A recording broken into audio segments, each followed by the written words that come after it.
जय बोलिए देवादिदेव 1008 श्री आदिनाथ भगवान की। परम पूज्य प्रातः स्मरणीय संत शिरोमणि आचार्य भगवान श्री विद्यासागर जी महाराज की। परम पूज्य गुणायतन प्रणेता प्रखर वक्ता भावना योग प्रवर्तक गुरुवर श्री प्रमाण सागर जी महाराज की। समस्त मुनि संघ की। रे जीव तू जगत में रहता अकेला, कोई न संग चलता गुरु भी न चेला। है स्वार्थपूर्ण यह निश्चय एक मेला, जाते बिछुड़ सभी निश्चित जब हो अंत बेला। बंधुओं, आज हम सब के लिए यह अत्यंत व्यथित करने वाली घड़ियां हैं। आप सभी जानते हैं कि हम सबके आदर्श आस्था के आधार परम पूज्य संत शिरोमणि आचार्य भगवान आज हम सबको छोड़कर अपनी एकाकी यात्रा पे चले जा चुके हैं। बंधुओं, निश्चित ही हम सबको व्यथित करने वाली है, पर उन्होंने अपना जीवन ऐसा जिया कि हम सबको मार्ग दिखा दिया। और हम सबके लिए अब संबल की घड़ियां हैं पूज्य गुरुदेव और उनका उद्बोधन ही हम सबके लिए संबल है। अतः मैं उनके चरणों में निवेदन करूंगा कि हे गुरुदेव, आपके माध्यम से हम सबको संबल मिले। नमोस्तु गुरुदेव, नमोस्तु नमोस्तु। ओम नमः। जय बोलो परम पूज्य आचार्य गुरुवर श्री विद्यासागर जी महाराज की। परम पूज्य गुरुवर श्री प्रमाण सागर जी महाराज की।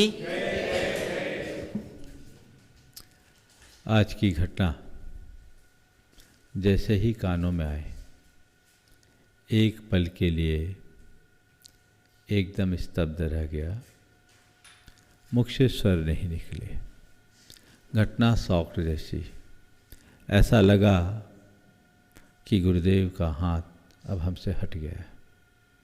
लेकिन थोड़ी ही देर बाद, अगले ही पल, जैसे मैंने आंखें बंद की और फिर खोला तो मुझे लगा मेरे गुरुदेव अभी भी मेरे साथ है, वो हमें छोड़ कर जा नहीं सकते।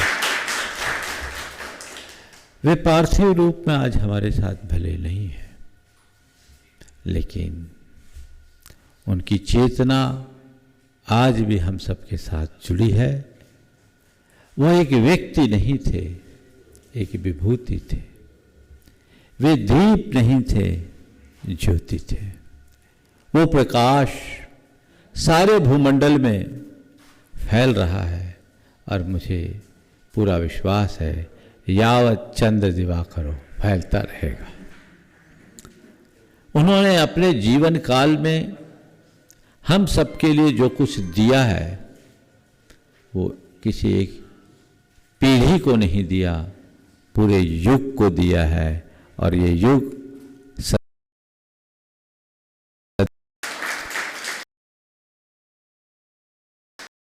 मेरी नज़र में एक युग थे जिन्होंने समन संस्कृति के इतिहास में एक नए युग का निर्माण किया। ऐसे दौर में जब लोगों की मुनियों से श्रद्धा उठ चली थी, मुनि मार्ग का जिस तरह से विस्तार और प्रवर्तन उन्होंने किया, वो शताब्दियों में हमें देखने को नहीं मिलता। आज गुरुदेव के इस प्रयाण काल की घड़ी में जब मैं अतीत में झांक कर देखता हूँ तो मेरे आँखों के सामने पंडित कैलाश चंद्र सिद्धांत शास्त्री की छवि उभरती है और मेरे कानों में उनके वो बोल गूंजते हैं जिसे कभी उन्होंने आचार्य गुरुदेव के प्रथम दर्शन की प्रतिक्रिया स्वरूप जैन संदेश के संपादकीय लेख के रूप में लिखा था, एक नए नक्षत्र का उदय। और उसमें उन्होंने लिखा था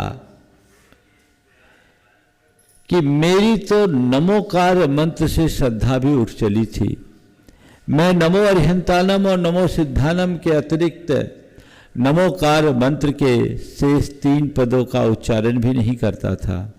लेकिन जब से मैंने आचार्य महाराज के दर्शन किए हैं, मुझे नमोकार के 5 पद जीवंत दिखने लगे। उन्होंने ये भी लिखा था कि मैं अपने सभी मित्रों से कहता हूँ, एक बार आचार्य विद्यासागर, मैं अपने उन सभी मित्रों से कहता हूँ जिनकी मुनियों से श्रद्धा उठ चली है, वे एक बार आचार्य विद्यासागर के दर्शन करें, उन्हें नमोकार मंत्र सार्थक दिखेगा। ये आचार्य विद्यासागर जी महाराज की शुरुआत है और आज हम देख रहे हैं वो कितने विराट स्वरूप को प्राप्त किया, जो त्याग, तपस्या, संयम और साधना की प्रतिमूर्ति बन गए। वे जैन धर्म की पर्याय बन करके जिए।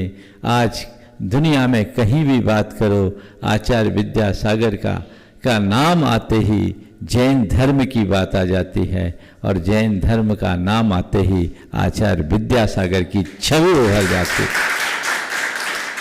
ये ऊंचाई उन्होंने यूं ही नहीं पाया, इसके लिए उन्होंने अपने आप को खपाया। वो त्याग, तप, संयम की मूर्ति बने और उन्होंने अपना सर्वस्व अर्पित किया, पूरी मानव जाति के लिए उन्होंने अर्पित किया। तो हमारे बीच एक ऐसी विभूति बन करके उभरे। आज हम सबका बड़ा सौभाग्य है कि हमें उन्हें उनका सानिध्य और शिष्यत्व प्राप्त करने का सुअवसर मिला। मैं मानता हूं कि ऐसे महान आचार्य अब शताब्दियों तक नहीं मिलने वाले। ये हम सबका गौरव है कि हमें उनके दर्शन, सानिध्य और उनकी शरण पाने का सौभाग्य मिला। हम उनके चरणों में नतमस्तक होते हुए अपनी विनयांजलि अर्पित करते हैं। आज उनका प्रत्यक्ष साथ होता तो हम लोग बड़े निश्चिंत रहते थे कि गुरुदेव है ना, कोई भी काम है तो उनका आशीर्वाद मिलते ही हम सबका मन बड़ा प्रफुल्लित हो उठता था, आत्मबल जागता था, आत्मविश्वास जागता था और सारे कार्य उनके नाम स्मरण मात्र से ही संपन्न हो जाते थे। अब लगता है एक बारगी कि अब किससे आशीर्वाद लेंगे, अब किससे पूछेंगे, ये लग करके मन आज उनका हमारे बीच से जाना हो गया। लेकिन फिर भी उनके सिद्धांत, उनका मार्गदर्शन, उनके उपदेश आज भी हमारे लिए प्रेरणा है और हम उनका लाभ लेकर अपने जीवन को बहुत नई ऊंचाई प्रदान कर सकते हैं। परम पूज्य गुरुदेव का आज इस संसार से जाना हुआ, पार्थिव शरीर उन्होंने छोड़ा, लेकिन मुझे ऐसा लगता है कि उनकी यह यात्रा अब बहुत लंबी नहीं है, बहुत जल्दी अपनी जीवन यात्रा को वो पूर्ण विराम देने वाले हैं, क्योंकि उन्होंने पूरा जीवन उत्कृष्टता से जिया है और उसका उपसंहार भी उसी उत्कृष्टता के साथ किया है। उत्कृष्टता के साथ जीवन जिया उन्होंने। अपनी चर्या और क्रिया में किसी तरह के कोई समझौता नहीं किया। वे अध्यात्म की ऊंचाइयों को छूते हुए अपने आचरण की दृढ़ता में जिए और अंत में भी उन्होंने ऐसा ही किया जिसका हम लोग बार बार सोचते थे कैसे होगा कैसे होगा, लेकिन वे अंत तक पूर्ण सचेतन रहे। गंभीर बीमारी से ग्रसित होने के बाद भी उनकी जो अप्रमत्तता रही वो बिरली है, अच्छे अच्छे लोगों में भी देखने को बहुत कम मिलती है। जैसी मुझे जानकारी दी गई उसके अनुसार वे अंत तक सचेतन बने रहे। उनके अंतर से बहुत जागरूकता थी, वे अंतर्मुख हो गए थे और सब से बोलना चालना बंद कर दिया, लेकिन कुछ भी होता तो तुरंत वो रिएक्ट करते हैं। मुझे बताया गया, जिसकी मैंने कल भी चर्चा की थी, उनकी जागरूकता का अंदाज इस बात से लग सकता है कि उनके दाहिने कंधे में एक घाव हुआ, उसमें फोहा लगाया, उन्हें हटा दिया। डॉक्टर उनकी नब्ज पकड़ने के लिए आगे बढ़ रहा, मुझे नहीं दिखाना, हाथ आगे खींच रहे। पल्स के लिए ऑक्सीमीटर लगा रहे, वो दिखाने से इनकार कर दिए। क्यों? क्योंकि वो अपने अंतरात्मा की पल्स को नाप चुके थे, उनका ध्यान अपने ऊपर था और वो सबसे विमुख होकर अंतर्मुख हो गए थे।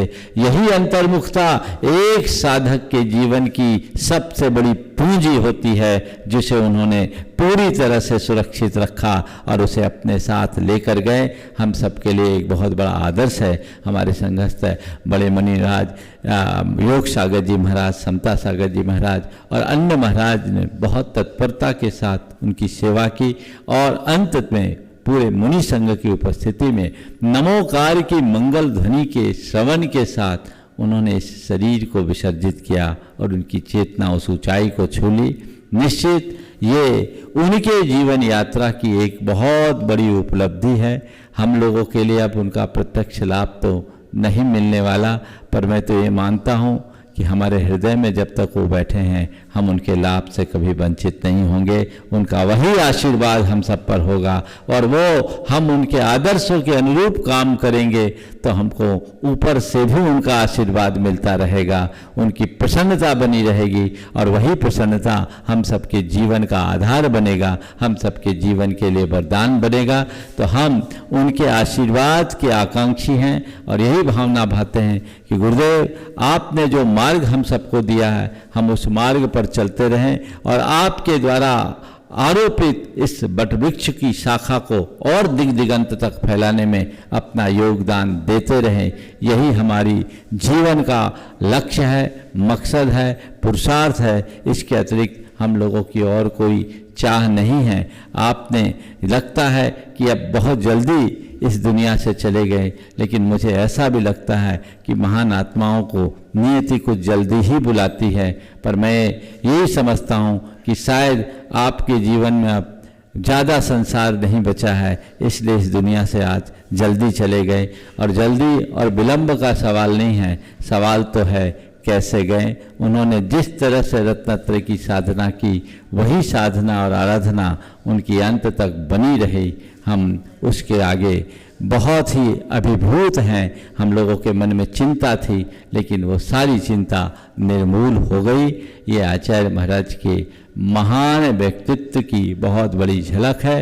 उनने एक दिगंबर संत होने के साथ साथ जिस तरह के कार्य किए, प्रेरणा दी, उपदेश दिया, वह उन्हें एक जन संत के रूप में स्थापित कर दिया।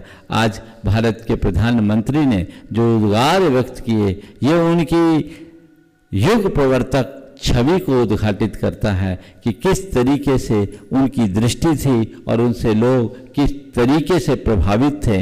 ये अपने आप में एक बहुत बड़ा जीता जागता उदाहरण है। हम उनके विषय में आज ज़्यादा बोलने की स्थिति में नहीं है। मन तो हमेशा होता है कि उनके बारे में जितना गुणगान करूं वो कम है, लेकिन अंदर से मन बहुत व्यथित हो रहा है, उद्वेलित भी हो रहा है, गला भी कुछ कुछ रुक रहा है। इसलिए ज़्यादा ना बोल करके मैं इतना ही कहना चाहूँगा कि गुरुदेव आपके आदर्श हम सबके साथ बने रहे। हमें पक्का भरोसा है आप हमारे नाथ बने रहोगे और जब तक आप नाथ होंगे हमारे लिए कोई चिंता करने की ज़रूरत नहीं है। हम उनको अपना नाथ बनाकर उनके आदर्शों पर चलते हुए अपने जीवन को, पथ को प्रशस्त करें। उनके चरणों में मैं अपनी और सबकी ओर से विनयाञ्जलि अर्पित करता हूँ।